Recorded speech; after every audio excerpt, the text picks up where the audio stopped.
Please do your startup procedures and then go back and open up the kick snare AC, the KSN AC session we were on Wednesday. Hopefully you saved where you left off so you can just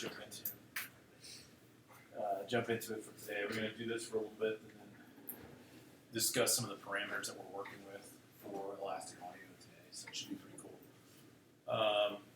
Just let me know, wave to me when you're in and that your session's lined up, and then we'll just start taking notes.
Yeah, I think it's just asking if you want to report.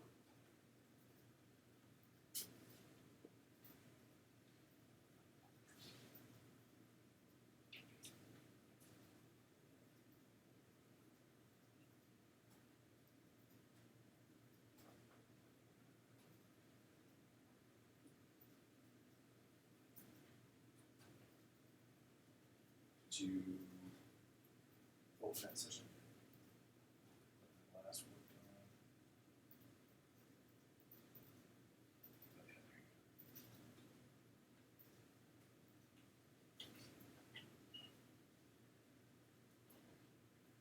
So,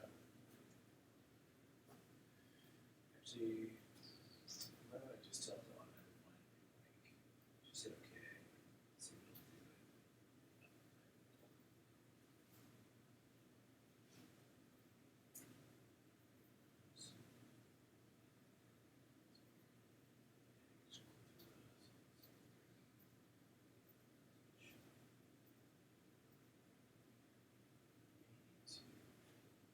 Where's the session at? It's our line folder. It's under your folder, the data drive. Let's go look at it. You can just actually leave it open for a second. Just go switch the Finder where you Command Tab. And then you Command Tab. Go to Smile, you say Command Tab, so there's a smile. So you go actually, cancel. Command Tab again. Let go.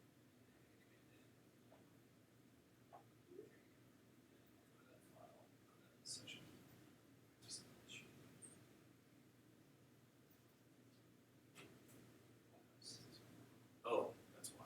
Yeah, it can't be.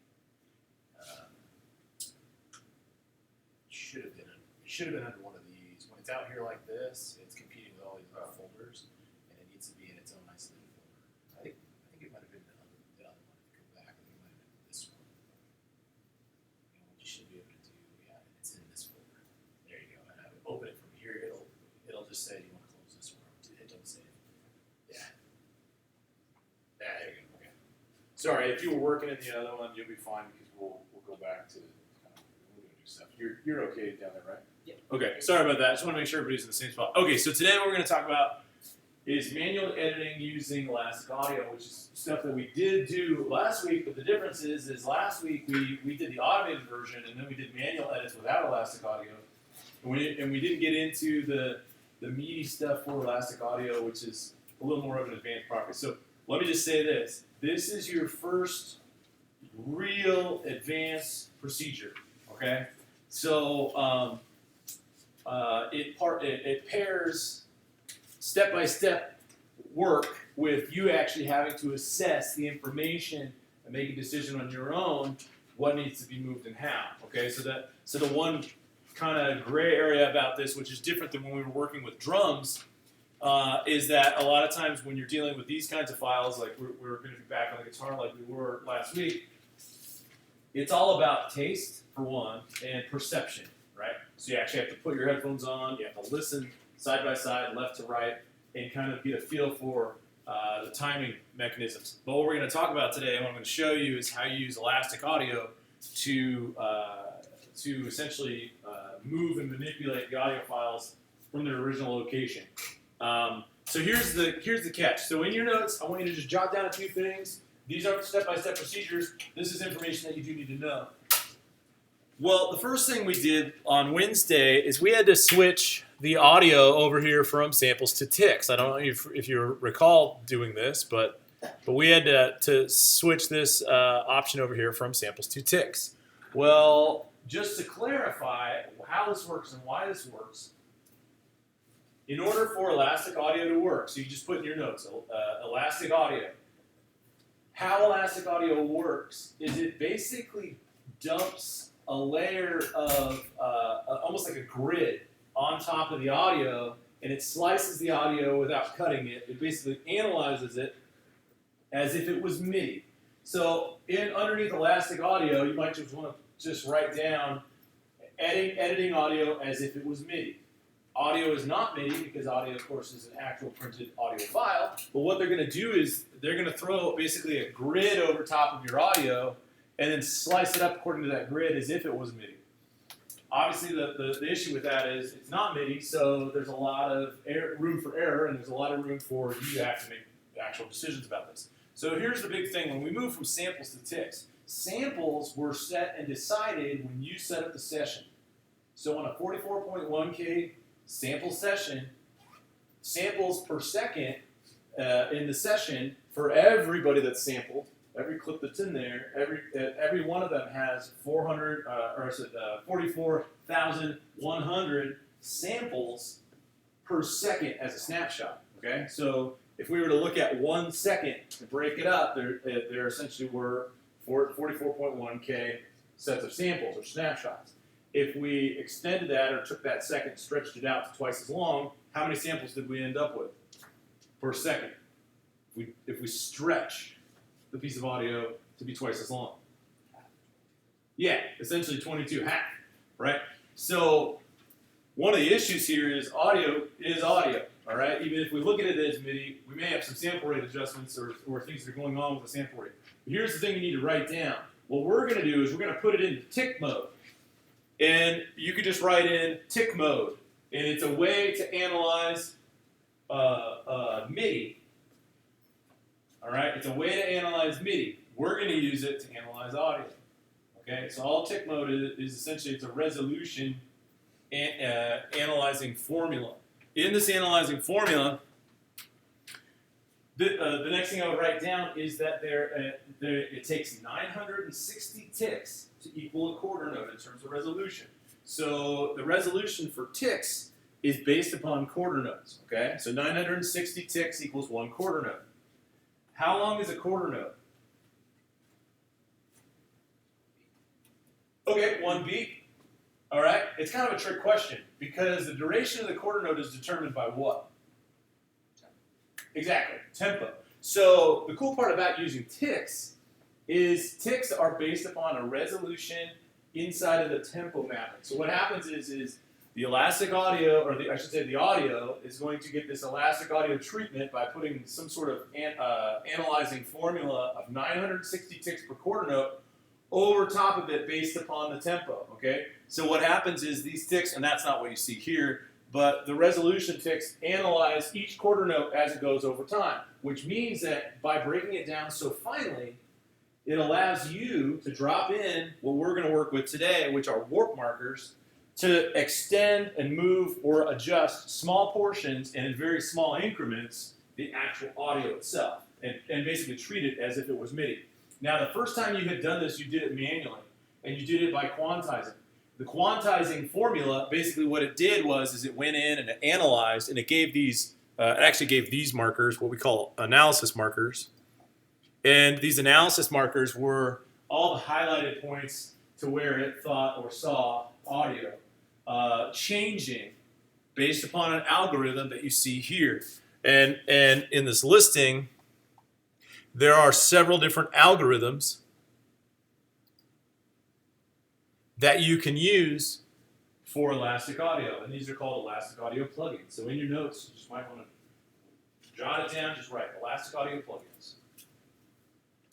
There are technically 4 types of plugins that are essentially working in real time, and then there's a 5th one that you have to render for each time. So your Elastic Audio plugins, I'll zoom into this so you can just jot these down. Oops. These are your Elastic Audio plugins. These 4 and this one down here. So these 5 in total. Polyphonic, rhythmic, monophonic, Verispeed, and Xform. Jot them down real fast. If you guys want to just open the session that you were in on Wednesday, so you can be with us and check this out in real time. So here's the thing, okay? What we have to do when we decide how we're going to analyze the audio is we just have to make a quick determination of what kind of plugin is going to be best in order to calculate the information that is in the clip, okay? So question 1 is it something that creates pitches, right, and makes multiple notes at a time, and is it very rhythmic? If it's very rhythmic, it easily gets put in the rhythmic plugin, okay, and it'll analyze it better, more appropriately. So drums are excellent for rhythmic. But even things that are percussive that aren't drums can be better off in a rhythmic form. Between polyphonic and monophonic, polyphonic essentially is just more than one voice at one time. Okay, polyphonic would be guitar, piano, not someone singing, because it's really hard for one person to sing 2 notes at the same time. All right, so when you're isolating these, polyphonic is multiple notes at a time simultaneously. Monophonic is 1 note at a time. So like a trumpet player would be monophonic, right? But again, a guitar would be polyphonic, and that's why we're going to use polyphonic here. And then there's Verispeed. Verispeed is the one that technically will warp the audio while changing the pitch. The other ones, the other 3 here, will warp the audio without making any adjustments to pitch. But a Verispeed one will actually allow you to go if you move stuff, okay? So like all your stretching and warping actually affects the pitch of the sound, okay? And then Xform. Essentially, Xform is our high-res version, right? But downside to it is it has to render every time. I will say that working in Elastic Audio in real time with the first 4 is very DSP heavy. So if you're working on a massive session and you are already super extended, you don't necessarily want to be doing this. Now, this is why the process or procedure is very, very much goes like this. Record, edit, record, edit, record, edit, edit, edit, edit, edit, then go to mix. Got it? So the reason why that is because we don't go to mix until everything is edited. Because if we go to mix, when we go to mix, we're going to use a ton of plugins, right? We're going to use a lot of DSP to make the mix happen. So for us to keep going back to editing is very hard on the system in terms of DSP. The one thing you haven't talked about and we haven't had a concern with just so far is every time these clips are segmented in their track, the computer has to resource them individually. And the interesting part about it is they don't actually get cut up in the audio files folder unless they're put to print that way. What they do instead is their original state that they were recorded in stays in the audio files folder, and Pro Tools segments this information. So what it has to do is it goes to the hard drive, it finds the information as a full file, and then when it brings it back into Pro Tools, it has to see all the edits that you made, and it calculates them, and it plays them back in this form. So in reality, you see the track there, but the track's not actually there. Where is the track? Where's the clip? Right? Clip's not there. Where is it really? Right? It's on your hard drive. Right? So each time there's a lot of stuff going on in the edit window, automation, all that stuff, it's burdensome for the system. So that's why we record, we edit, we record, we edit. Well, the best scenario for this would be record drums and bass. Go edit drums and bass. Very finely. Go back and record guitar. Edit guitar. Right? So that editing is happening throughout. So by the time the last layers are being put on, everybody's already edited. Some unfortunately, some situations don't allow you to do that. A lot of artists will come into the studio and they'll go, well, we want to jam out, we want to do 3 songs today. And we want everybody recorded all on the same day.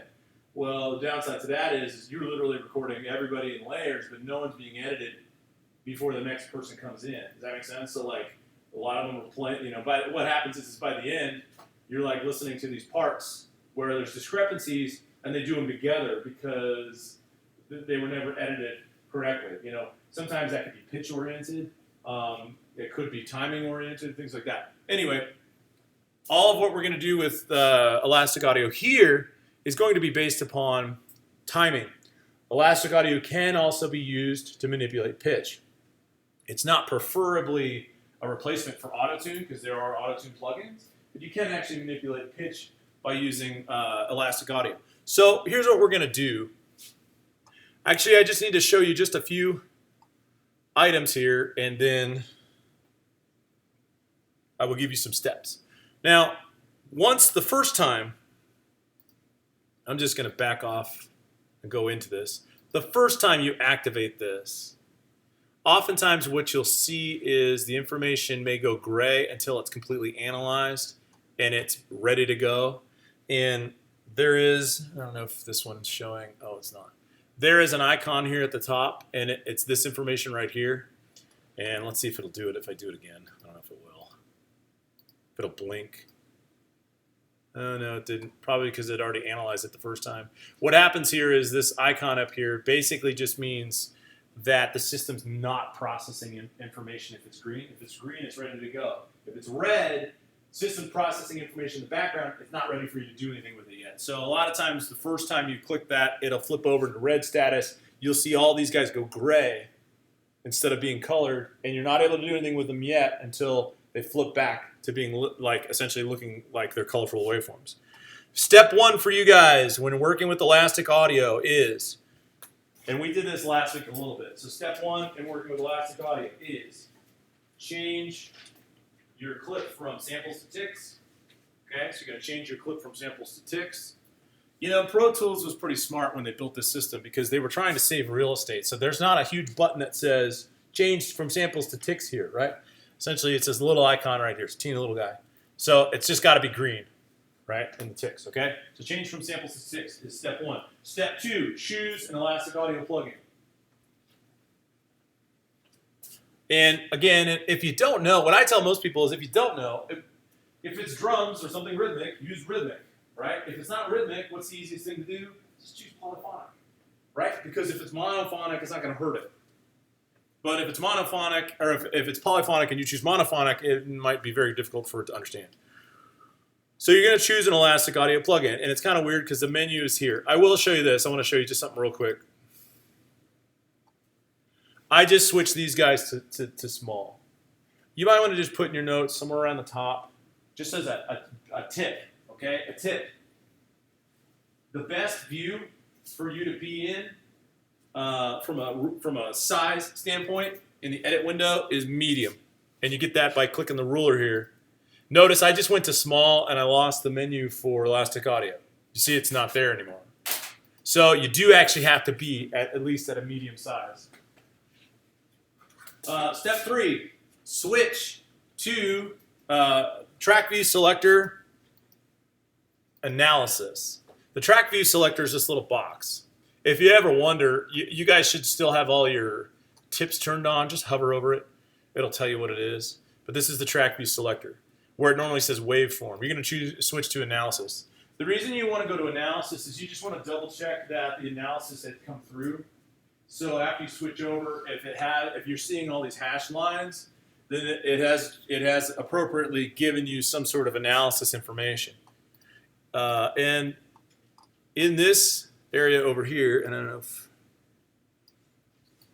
for some of these plugins, they're not all the same, but for polyphonic, for example, if you double click it, it'll give you this window and it'll allow you to adjust how much padding or you do or don't want on the analysis itself. So it allows you to kind of decide in which way you want to make those adjustments.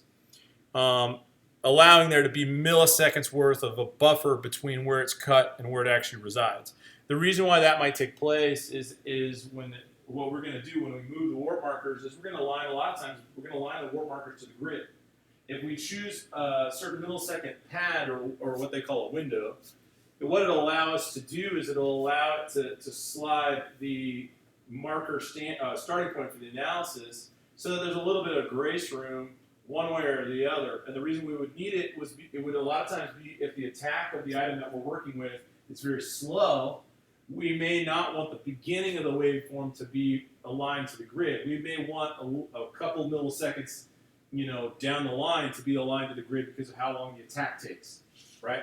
A good example is like working with strings. A lot of times strings are not fast enough in attack to just map the beginning of the waveform to the grid. Instead, we want to look at the waveform and find the strength of the attack and have that aligned to the grid.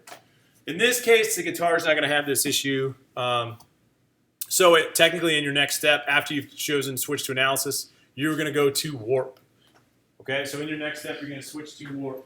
Now, after you go into warp, this is where certain commands are going to come into play. I think it'll be super important for you guys.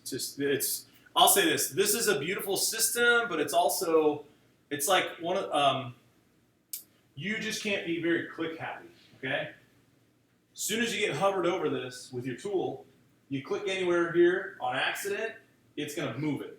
Okay, so like the big thing you have to be mindful of is choose your steps wisely and understand what they do. So in this next segment,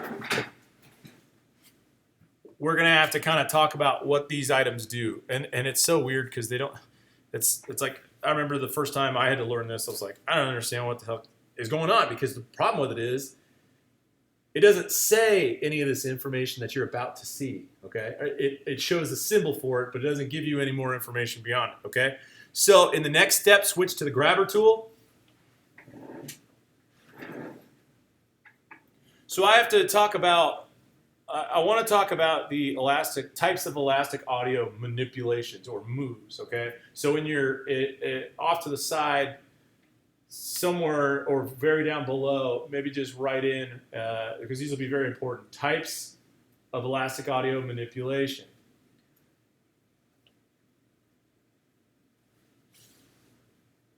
In the types of elastic audio manipulation, there are a couple things we can do. One of those, and I don't know if I can get it to tell me to show this, will it? No. No. One of those is telescope warping. So your first one is telescope warping. You can just write it down. Well, this is how this works out. I talked to you about this last week, okay? But I don't know if you all really caught it. When we are about to start warping, if we drop no marker anchors down, then what happens with the file is it's assumed that if you go to one end or the other, you're going to drag, and you can see the little bracket, it's kind of small. You're going to drag in one direction or the other. And let me zoom in just so you can see this a little more. So the assumption is if I'm over here, my bracket's facing this way. If I go over here, my bracket's facing the other way. You see how it switched? Now, this is what happens when you use telescope warping. And can you figure out why it's called that? Right? Because telescope warping is literally going to stretch the entire clip. Make sense? So telescope warping stretches the entire clip, or it shrinks the entire clip. It's just like a telescope. You're either extending it or you're making it smaller. I'm going to undo that. So there's telescope warping. There's another one that we can use, and I don't know if I can get this. Let's see.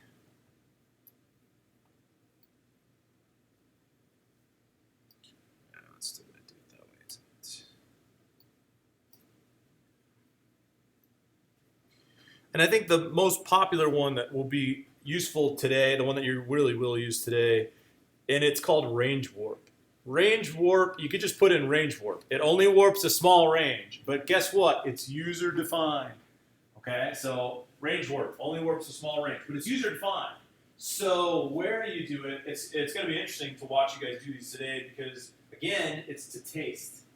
Okay, so like this is where this is where engineers make more or less money, right? This is where producers make more or less money because of their ability to decipher the taste for what these kinds of edits should do, right? And so it's not, I could just tell you, hey, just move this here, but for you to make that decision on your own is that next level advanced thinking, right? So in range warp, the requirement is, just right there, the requirement is you have to pin down your range, okay? So you basically have to pin down your range.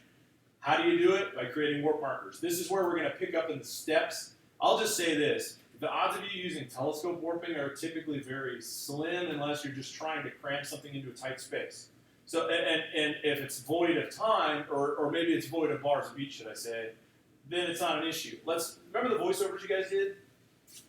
And remember we were trying to cut them up to a certain time frame? If we wanted to, we could just speed all of them up using elastic audio and just go into the telescope feature and just say, all right, let's just zoom this in, make the whole waveform fit inside of a 15-second span. Now, it might run a little weird. It shouldn't adjust the pitch under this circumstance. But, the cool part is of course, you're going to have the opportunity to manipulate it for time. Hey. Morning. How's it going? Good. Did you get down at 11:45? 15. 11:15. Oh, okay. Come chat with me when you get Yeah. Yeah. So, what'll end up happening here is we're going to be able to isolate in range warp just a small segment instead of extending the whole thing, which is way more realistic. And if you remember correctly, let's see. I don't think this is the section we were looking at. But I can actually see a discrepancy. Because the group above, or maybe I'm not even looking at the right group. Oh, no, that's the right group. Because the group above is also segmented, you'll easily see this. Like once I zoom in, I'm just going to zoom in just a touch and show you this one spot. Look at where I'm in the warp mode for both of these guys, but look at where this warp marker falls. Between the red and the green, what do you see? Right? Between these two guys, what do you see? You notice anything? What is it? Yeah. Yeah, they're not in line with each other, right? Now, here's again to taste, okay? To taste is a preference that you're going to use a lot when you're working on stuff like this with edits. You want your edits to be nice and tight and clean, but if you make them too nice and tight and clean, they lose a little bit of their raw energy. So this particular discrepancy might be a little too tight for me to go, I might just want to leave this a little loose just so it's nice and it feels a little bigger. One thing you may or may not know is that when you take timing mechanisms of two items, like let's say I put two people on both sides of your ear, I gave them the same volume and I had them say the exact same thing at the exact same time, it doesn't seem very large to you until there's a slight timing discrepancy between the two of them. Right? Does that make sense? Some timing discrepancies are going to be beneficial. I'm going to slide on down the way and see if I see another one that's pretty odd. Actually, this one, although there's not a grid mark here, this one looks like it might be pretty far off because underneath, you see this little dash right here, this little line right here? There's that. If you go underneath, you can begin to see the grid underneath for where we should be based upon the bars and beats. Wow, what am I really seeing here in the green, though? According to the grid. So this is a grid line. I'm in slip mode, which is why I'm not forced to be using it. But what's the issue here? The grid line is here, and apparently the rhythm that I'm playing is just slightly off of it. Now my question would be, is it syncopated? Is it supposed to be? In most cases, if it's not, this action needs to be here. So let's talk about the range warp, okay? And deciphering the range warp. So I'm going to slide over, okay? And here's my question to you. I'm about to use range warp, and then I'm going to give you the steps on how to do it. Look at these three lines here. 1, 2, 3. What do we notice about the three of them according to the grid? The first one, if you can see this grid line back behind, you see it back here? This is a grid line because it's a different color. It's just lighter gray. First one's in line. Second one's a little off. Third one's in line. So in a range warp scenario, this is what I'm going to do. I'm going to hold control. So in your next step, I'm going to add this to your steps because I'm going to have you do a range warp. So you might, in your steps, you might just want to put range warp so that you can see it. Your next step will be to hit control and click on one of these markers. Click on one of these analysis markers. Hit Control, click on an analysis marker. Oops, although I don't know why mine jumped. There we go. Right, hit Control, click on an analysis marker. Then what I want you to do is choose a range, hold Control, and click on another analysis marker. So watch what happens here. I pinned this down, so this is officially pinning that section. I'm going to pin this one down too. Bam. Now what happens is if I go in and I grab for the next step, in the next step, hold Control, drop a marker. You can drop it anywhere. In this instance, I'm going to drop it here in the middle because I see that's where the discrepancy is. And in the step after, no control anymore. After that blue anchor, the warp marker's up, grab it and drag it. Okay? Drag it to taste. Okay? Just like cooking, right? It's all to taste, right? It's all a preference of how you like to see it. So you can see this one started off slightly off. So what do I do? Move it over. See what I'm saying?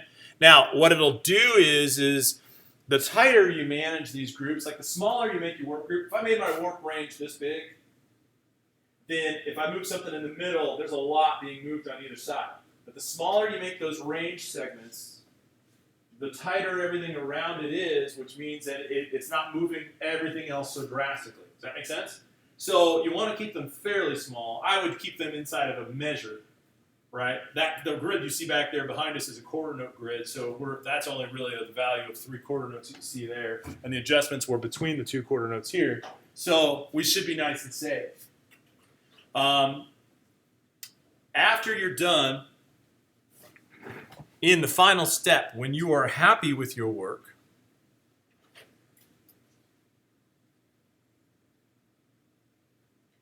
you will switch or deactivate the Elastic Audio plugin by using this menu here and select None or Disable Elastic Audio. You could do this all day 100 times and you should be in the safe zone, but watch what happens.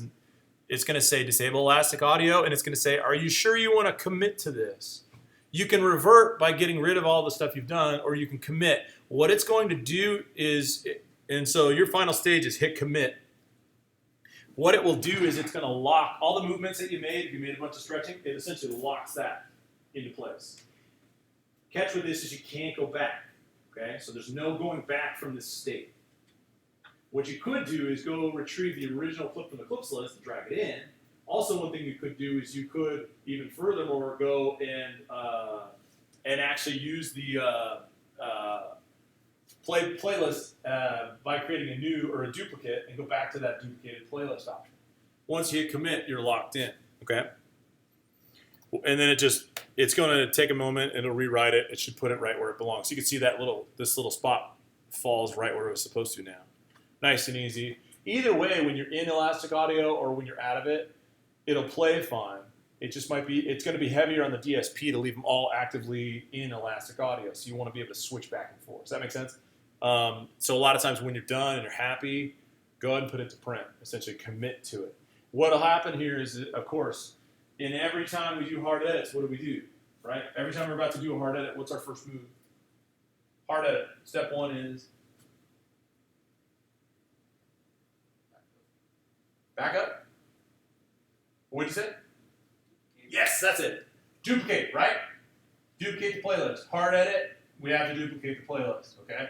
What I'm going to have you do is I'm going to have you go through, I think we could go, just for time, I'm going to have you go through, I want you on bar 25, beat 1. I want you to use range warp for Elastic Audio all the way from bar 25, beat 1 until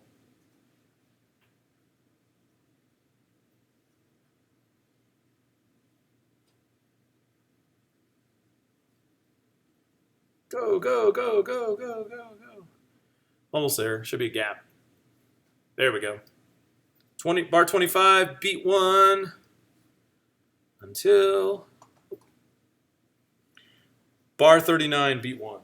Okay? Bar 25, beat 1 to bar 39, beat 1. If you want to write it down, it might help you. I'm going to have you guys do drills, so I want you to go through this and warp using Elastic Audio. I want you to, here's what we're going to do for the drill today, because this is going to take a bit of time. You're really going to use your notes heavily, but after you're done doing this section, well, I'll have you do it one more time, as much from memory as you can, doing it on another section further down the way. All right? Go ahead and begin. Make sure step one, before you even do any of this, because this is a hard edit, is to duplicate the playlist, right? So go to the menu for that track group, duplicate the playlist. You doing okay? Oh, you don't have the right one. Oh, yeah, go back. I think we had to do your scoop back. Did you, we had to recopy this over the other day. Back up one more time. Maybe you put it somewhere else. Go back. Scroll down.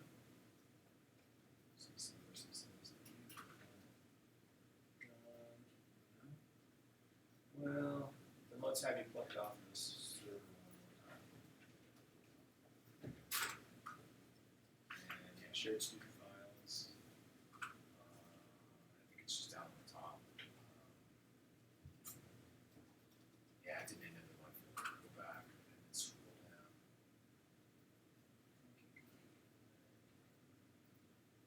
I don't see it here. Oh, there it is. It's the one that doesn't have 2017 at the end of it, and then it's that 2017 folder. Does that make sense? So copy that whole, back up a level, and then copy that whole folder over. Yes. Oh shoot. Okay. Well.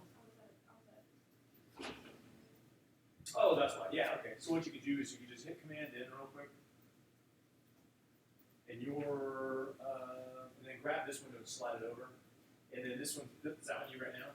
Okay. And open that up just so you're in it, and then switch it to List View, and let's go to the NTL. Go to Shared Student Files.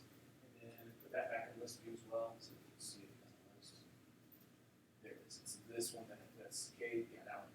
You literally just back up a layer, just hit Command C, click on the folder, Command C to copy, and then jump back over here, and then you should be able to actually, I'll just save it back up.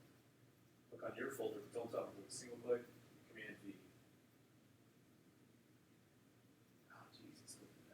When that comes through, just drag it over into your folder. I did it that way, but it should. When that comes through, just pull it over. And then that's a session you want to open. You're good, right, Miles? Yeah. It's the little teeny window right beside the little arrow. Yeah, duplicate, and then, yeah, just duplicate it, and then you're going to rock and roll on setting up the time. So, I'm sorry, just to be clear, the easy way to do this is to choose one guitar to stay and the other guitar to move. Does that make sense? So you don't necessarily have to do both. Choose one as a nice stable version, and then only do the group of four, either the second group or the first group, and match them up. What I did with mine is I just did the second group and I matched them with the first. But yeah, you're already good. You're already on your way because you just need to switch to ticks, and then these guys all need to go to polyphonic instead of rhythmic. That little blue icon right there. See that little blue icon? Switch that to ticks, yeah, and then get us from rhythmic to polyphonic. There you go, go to polyphonic. You're okay with it? Yeah. Just make sure you throw your headphones on because you're going to have to monitor this, because you're going to have to actually listen to the discrepancies between the two. Just to get you caught up. Let's see. Oh, yeah, because you edited last time on the computer, so you don't have to do all the cutting up that you did before to clean up. You could just start with the elastic audio. Go to measure 25 to 1. Oh, yeah, it's this one right here. Slide all the way down. You're going to work with the easiest thing to do if you work with the last four. So if you switch down here in the screen, flip it to the ticks, where the blue icon is. There you go. And then that whole group, that little weird sync test thing, go to polyphonic. That's your group you're going to work with.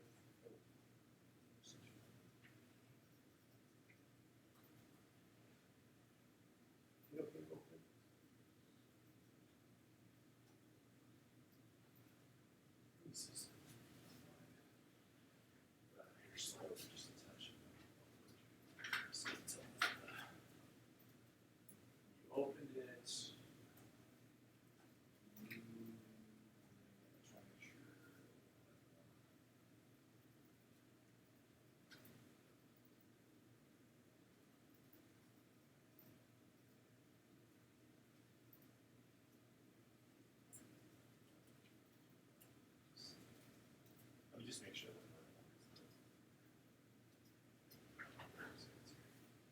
might have been.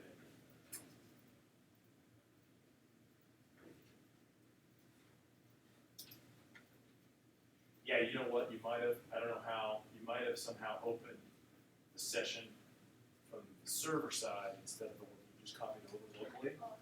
And then it wouldn't have an active directory to it. That's why I think. So you're okay. Yeah. So you just carry on in your steps.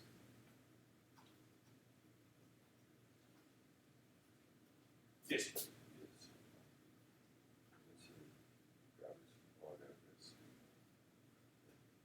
Yeah. Here, just back off just a little bit with the zoom, just a touch. See how they're kind of like separating? Oh, okay.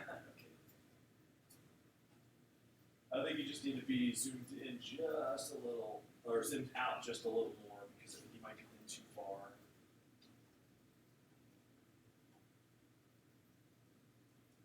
Yeah, there you go. And then, but now you should be able to see. Oh, I see that.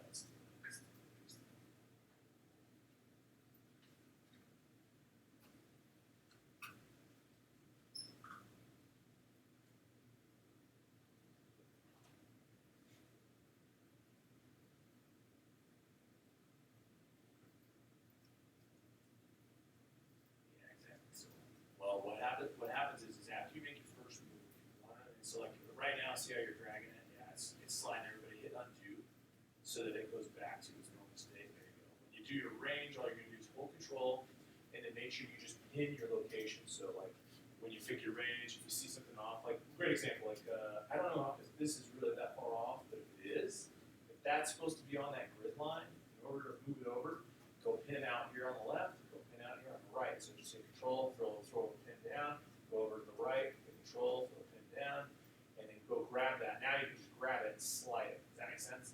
And now, when you put your headphones on to listen to it, this whole group should be off to the right, and this whole group should be off to the left. So when you're listening to them, the group you're listening for is out on the right. Does that make sense?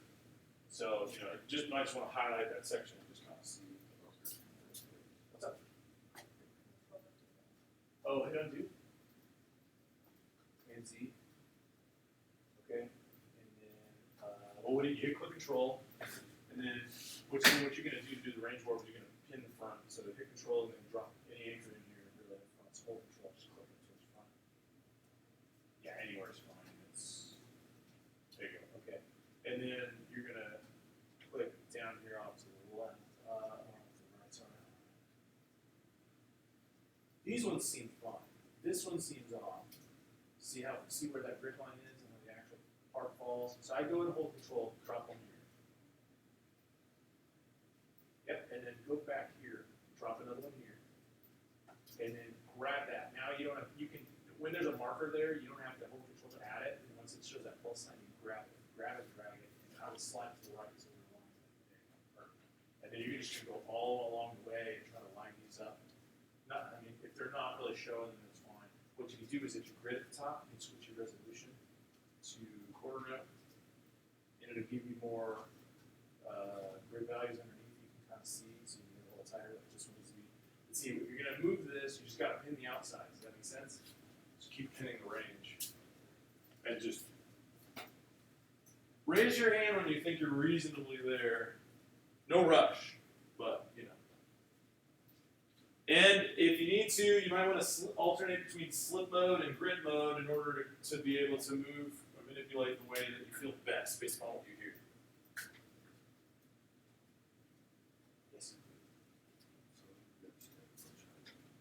So what you're trying to do is you're trying to align, so you have guitar on the left, guitar on the right.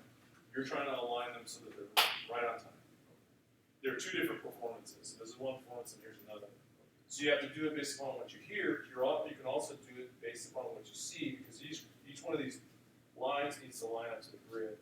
We can change your resolution for the grid. It might help you see better. Change the resolution to a bar. Click on it. There, the bar.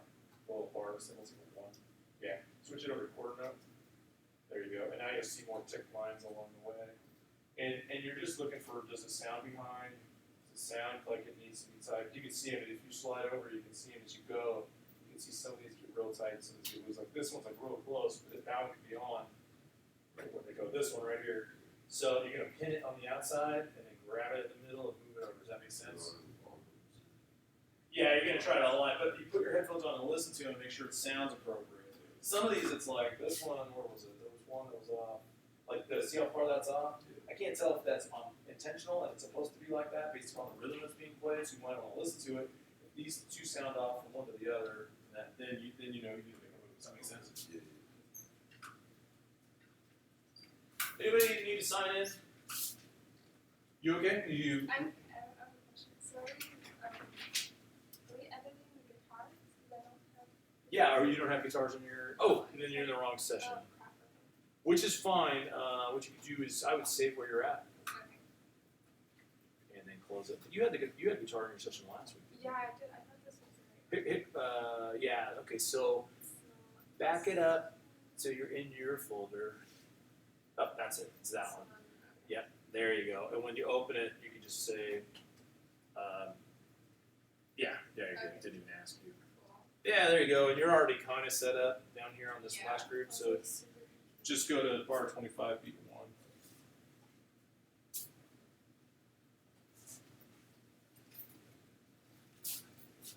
1. Okay, almost there.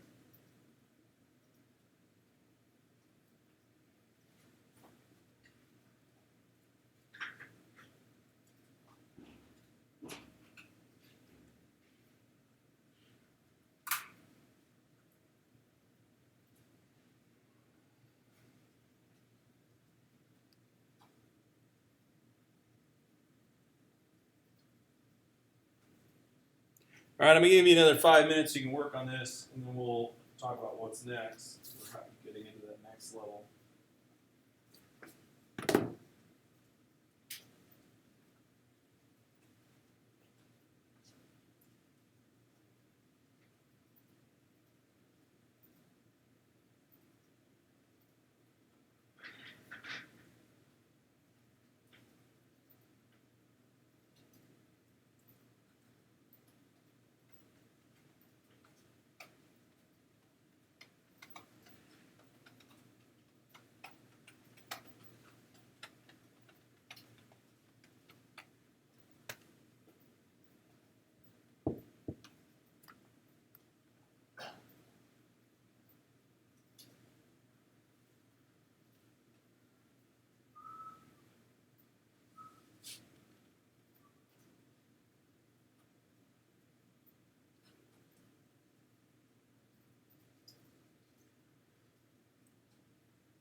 Yes.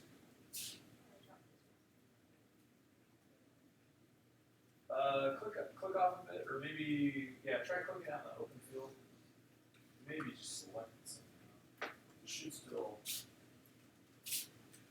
undo it real fast then.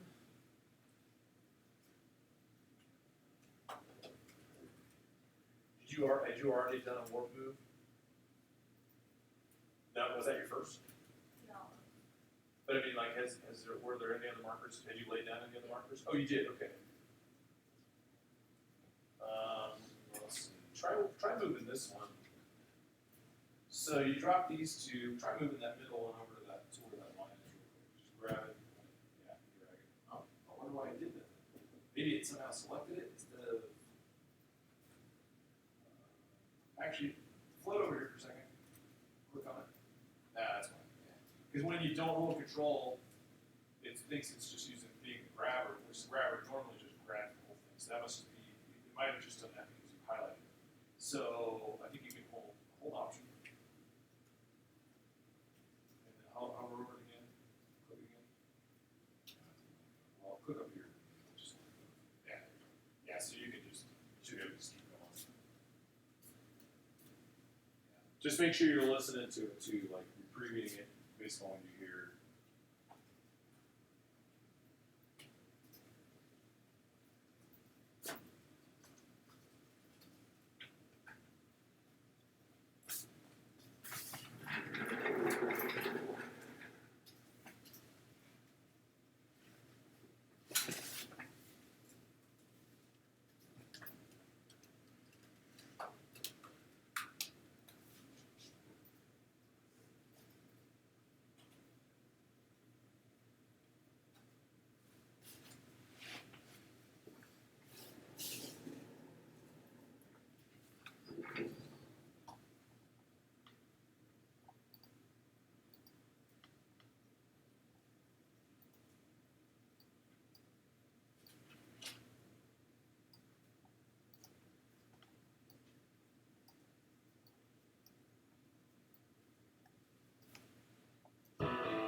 All right, we're gonna go ahead and stop just for a moment real quick, and then what I'm gonna have you do is say where you are. I wanna actually have to switch over to the drums for just a moment. I'm gonna show you what you're gonna do.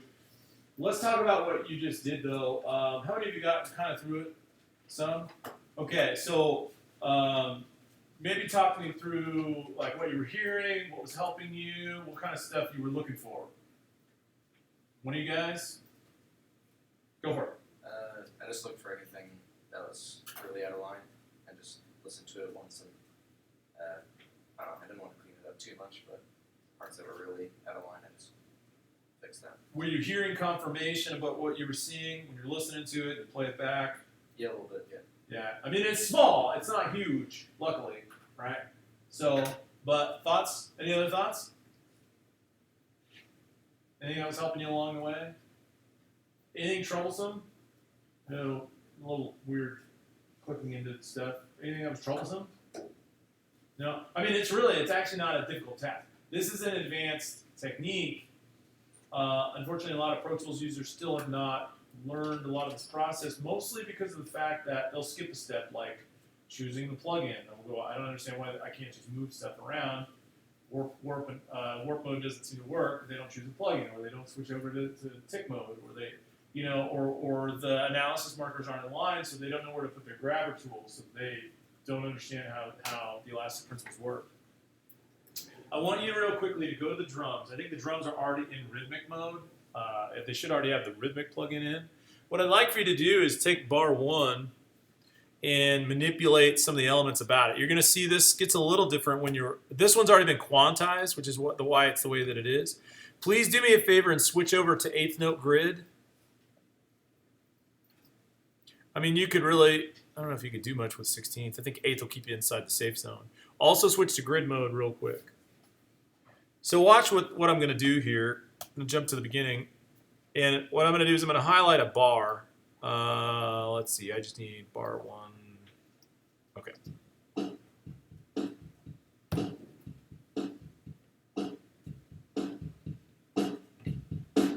And going back to my grabber tool, you can see kind of where these are.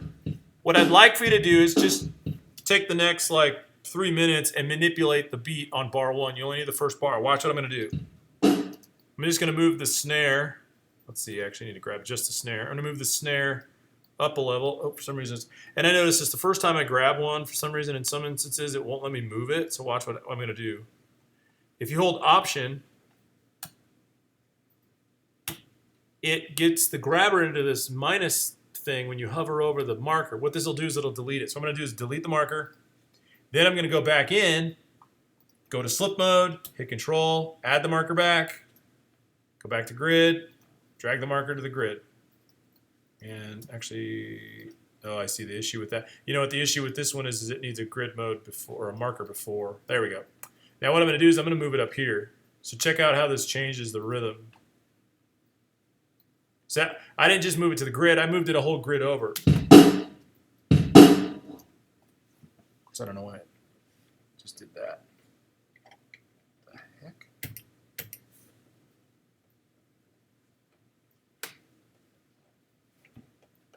Sorry, my volume knob broke. Hold on 1 second.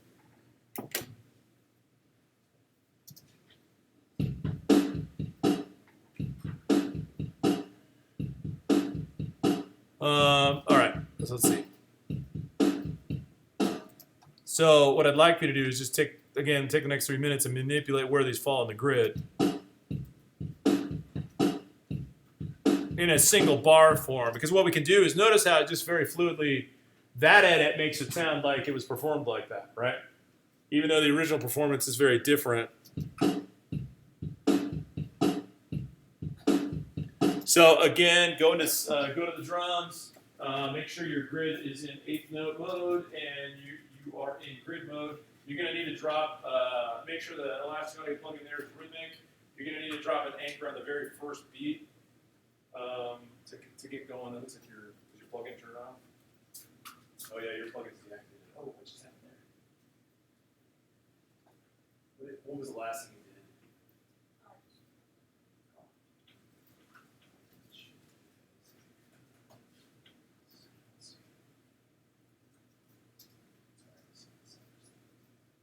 Oh.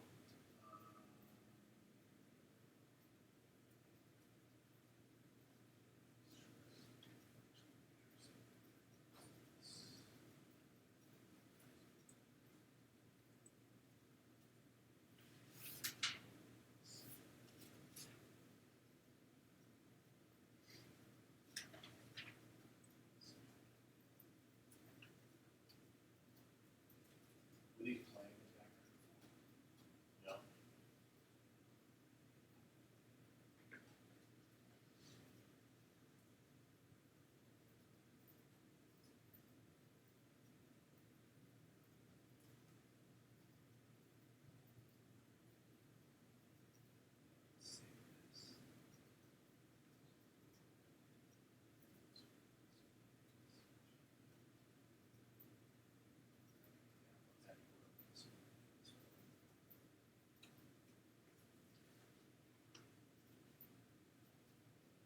It's good. You're having fun. Am I crazy or? Yeah, you just need to drop the marker on the first beat.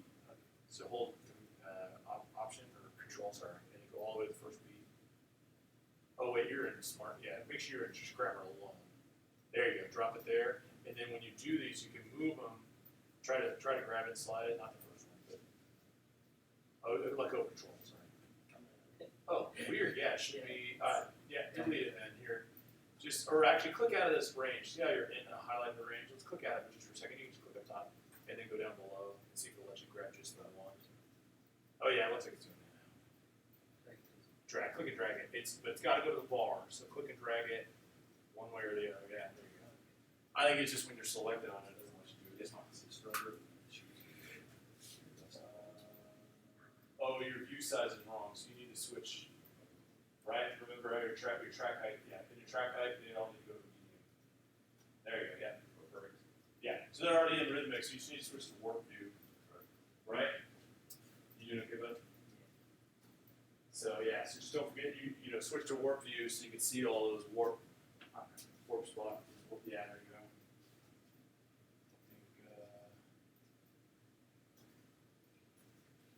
Oh, is yours? You might have gone. Did you switch the playlists? Where is it? Oh, I see. I see what you're just doing. Yeah, which is fine. Go for it. You just do your thing. So I just want you to get comfortable with manipulating these to grid for a moment.